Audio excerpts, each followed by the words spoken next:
By 1949, during Truman's second term, there was a new fear in America. The Soviet Union had detonated its first atom bomb. The United States had thought it was alone in having atomic weapons. Now the idea that Joseph Stalin had the A-bomb terrified Americans. In that same year, communists took over China. Then North Korea, encouraged by Communist China and the Soviet Union, sent an army into South Korea. Truman, working with the United Nations, decided to stop them. If we let the Republic of Korea go under, some other country would be next, and then another. And all the time, the courage and competence of the free world would be ebbing away. Though war was never declared, it became known as the Korean War, in which 2 million Koreans and more than 50,000 Americans would die. In Korea, our men are fighting as valiantly as Americans have ever fought, because they know they are fighting in the same cause of freedom in which Americans have stood ever since the beginning of this republic. Back home, Truman had initiated a sweeping program to root out supposed communists inside the U.S. government. Across the nation, anti-communist hysteria began to spread in cities, universities, and private companies. The atmosphere, which came to be known as the Red Scare, led to the rise of Senator Joseph McCarthy. Are you now, or have you ever been a member of the Communist Party? Senator Joseph McCarthy of Wisconsin waved a piece of paper and said it contained the names of 205 communists who worked in the State Department.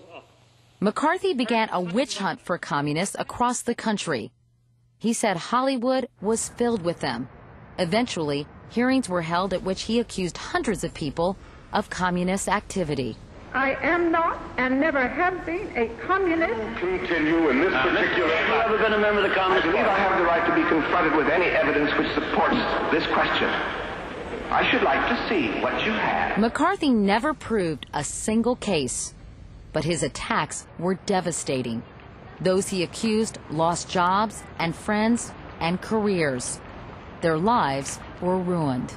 This so-called Mccarthy period, which actually is much more than just one person, was a period of a great deal of hysteria about supposed communist influence and subversion and infiltration in the United States.